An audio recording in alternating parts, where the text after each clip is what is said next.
il y a des gens qui sont indignes, puis eux autres, ils enlèvent la dignité aux autres. Eux autres, je les aimerais jamais. Je peux pas. Même genre de la pitié, parce que je le sais que eux autres, mais qui meurent, c'est fini, là. Mais ça, c'est Parce une que là, autre on est à une notion. fin de cycle, là.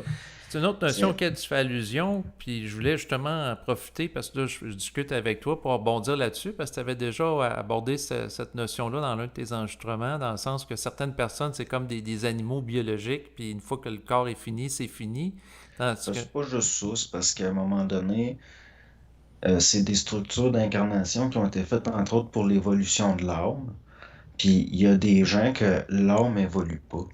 Elle a atteint. Ben, Puis un plafond de stagnation, là. c'est ça.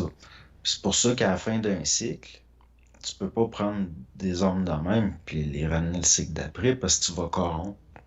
Fait que c'est pour ça qu'il y a ce qu'on appelle, c'est comme un lac de feu. C'est-à-dire que toute la mémoire est détruite puis on reprend l'énergie. Donc, il y a certaines personnes, justement, qui ont des désirs d'immortalité, mais ils s'en vont vers la mort totale, le néant.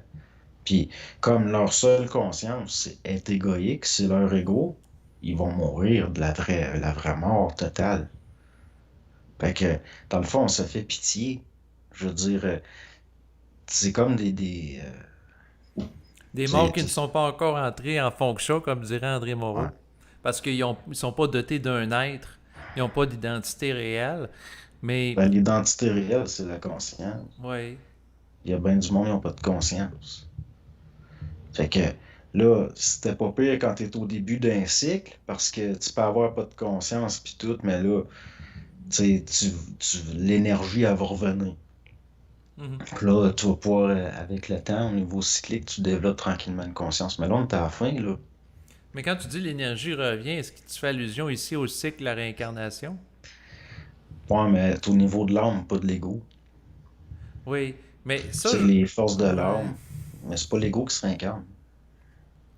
Ouais, non, je comprends. Ben, l'ego en tant que personnalité subjective qui prend racine dans un contexte socio-historique, mais l'âme en tant qu'élément qui, dans le fond, anime une individualité, puis ensuite on reviendrait au sein d'une autre individualité. Ouais, de la même façon que les animaux, Mhm. au fond, eux autres et tout, ils ont un après-vie, mais ils n'ont pas d'ego. Fait que c'est à travers l'âme. Mais c'est l'âme collective. Comme des fois, je regarde le chat dormir, puis il rêve. À ce moment-là, il est en communication avec l'âme. Mais Ben, quand c'est-à-dire même qu'il avec meurt, l'égrégore qui est associé là, c'est ça. à son type d'espèce. Ça, c'est sûr qu'en lien C'est avec ça, ça. ça me faisait penser au champ morphogénique dont parle Rupert Sheldrake. Ben, c'est pour ça que, même qu'il meurt, Oui. il n'y a rien qui se perd. Mais nous, l'être humain, on a la capacité de développer une conscience égoïque. Mhm. Donc, l'instinct animal de préservation est psychologisé. Puis, on voudrait immortaliser l'ego. Mhm. Donc, c'est sûr que les animaux n'ont pas peur de la mort parce qu'ils ne conçoivent pas. Mais l'être humain, lui, a peur de la mort parce qu'il est dedans. Parce que, tu sais, fait que finalement, il y a du monde que c'est leur pire crainte, la mort, puis c'est ça qui va la garantir.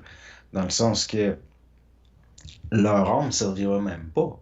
Elle ne servira plus. Je veux dire, là, il n'y a pas d'évolution. Si tu es rendu à un stade de fin de cycle comme on est là, puis que tu n'as pas développé de conscience, puis il y a du monde qui agisse encore comme des animaux sans conscience, je pourrais dire, mais même là, c'est pas fin pour les animaux, parce que même des animaux sont plus intelligents que ça. Eux autres, quand ils meurent, je veux dire, non seulement l'ego meurt, Mhm. mais l'âme va finir par être détruite. C'est ça la damnation. C'est-à-dire, tu es coupé de la lumière. Puis ça n'a pas le choix d'être éternel parce que c'est en dehors du temps et de l'espace. Fait que, tu sais, je veux dire, c'est grave, là. Mais Puis, l'âme qui est pas détruite parce qu'elle a vécu la fusion avec l'esprit puis elle bénéficie de son intelligence créative qui la renouvelle, elle, a continue d'exister au-delà du plan physique. ouais. Mais. À part les limitations, parce que l'ego, c'est une limitation quelque part.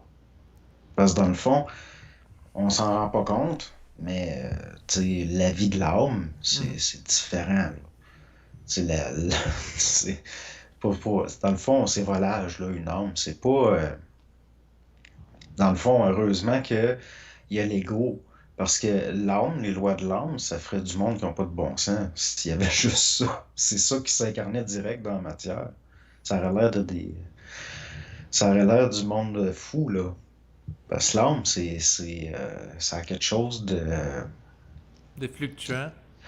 Ouais, puis de volage, puis de mouvant, puis c'est pas fixe, puis tu sais, c'est un peu comme quand on rêve, puis c'est flou, puis on fait n'importe quoi. Bon, tu sais, du monde qui s'incarnerait de même pas d'ego, c'est comme des sautés, là, ça fait des espèces de schizophrènes, ou mais même c'est pire que ça, là, ça ferait du monde vraiment un peu comme on décrivait les génies de la nature, les zéphyrs, ces affaires-là. Ça ferait des entités de la nature. Tu sais, un peu comme tu sais, les faunes, ils ont pas vraiment de conscience quand on regarde comment c'est.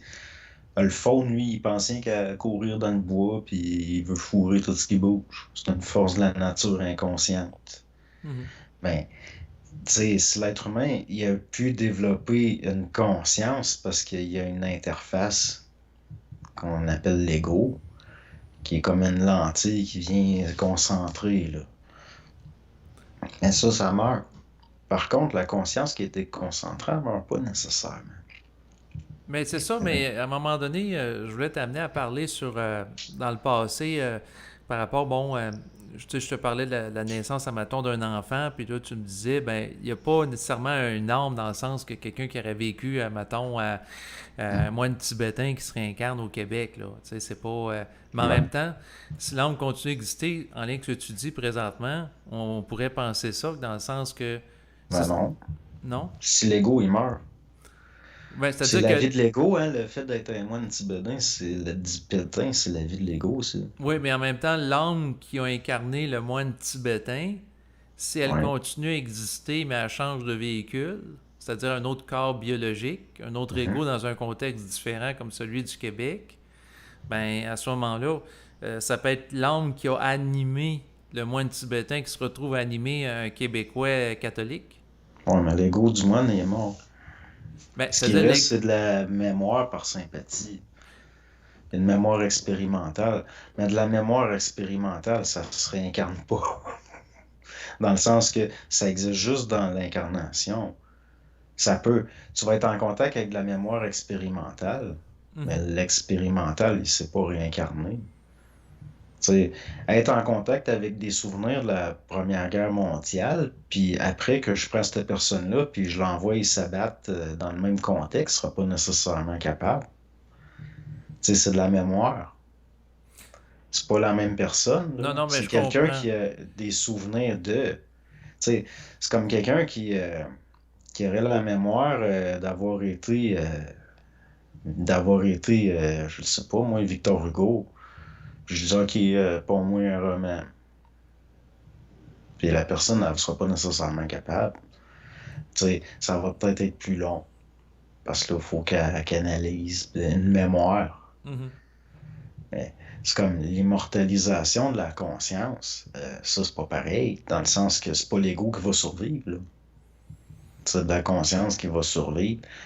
Mais c'est pas égoïque. Donc, c'est pour Oui. ça, des fois, il y a du monde qui sont bien surpris. Ils rentrent en communication avec des gens décédés Mhm. ou qui sont dans le coma, puis qu'ils viennent à bout de les voir dans un état second, puis de parler avec. La personne est complètement différente de quelqu'un d'autre. Parce que justement, il y a une différence entre la vie de l'âme, la vie de l'ego, puis la conscience. C'est pour ça que c'est arrivé, des gens décédés, puis après, du monde reprenait contact avec, puis ils se rendaient compte que c'était complètement quelqu'un d'autre. Tu sais, c'est des phénomènes difficiles à comprendre si on pense que c'est l'ego qui se réincarne.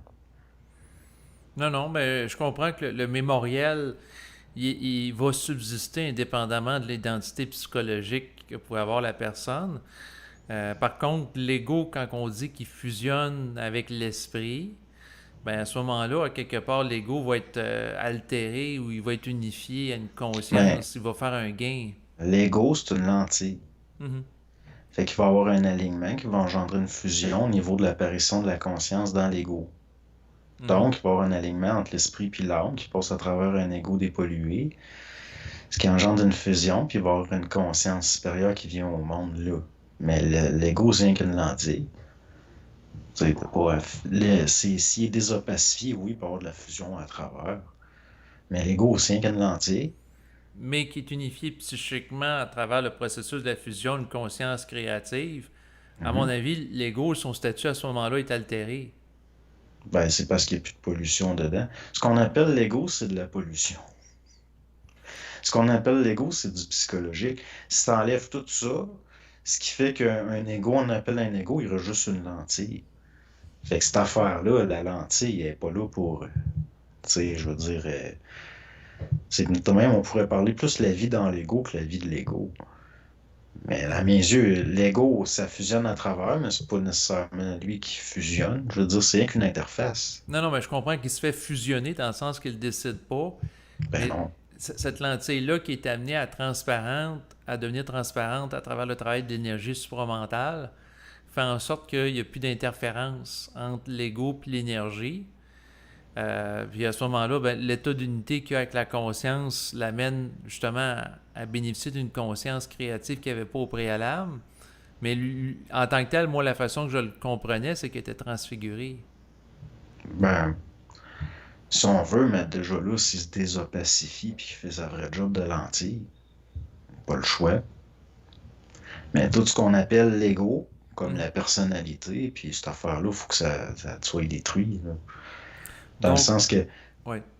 ben, si on s'en va de plus en plus vers une fusion de plus en plus avancée, on se rend compte que la personne, sa personnalité c'est plus pareil, là. C'est pour ça qu'on va dire quelqu'un qui a certains défauts de caractère, on va dire il y a beaucoup d'ego. Mhm.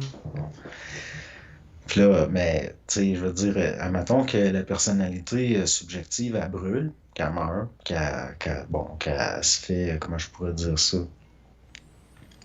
Elle sert comme la personnalité, ça peut quasiment servir de bois de chauffage, comme ça on peut dire. Le moi. Mhm. Bon, ben, admettons que ça brûle, ça brûle, ça brûle. La personne, c'est plus la même. Parce que l'ego, c'est pas réel.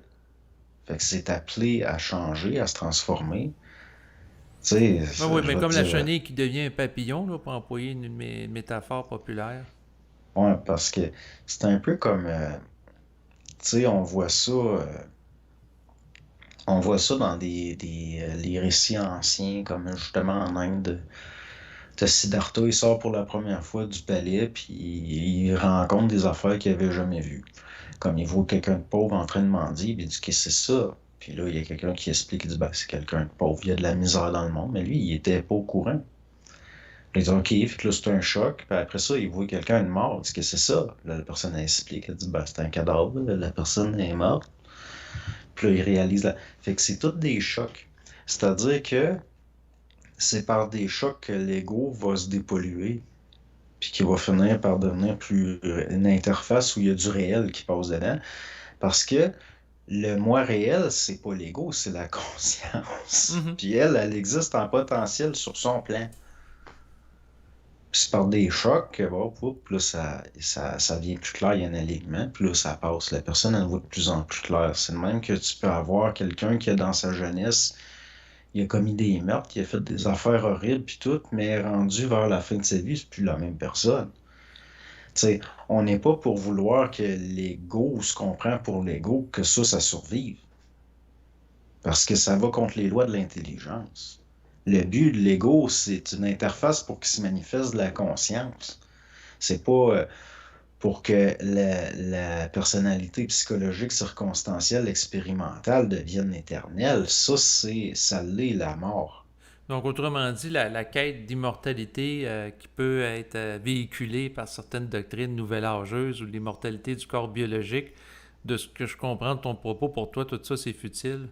Ben, c'est luciférien, carrément. C'est ça qui fait qu'il y a eu une chute, qu'il Mais, y a eu une dégénérescence. ouais,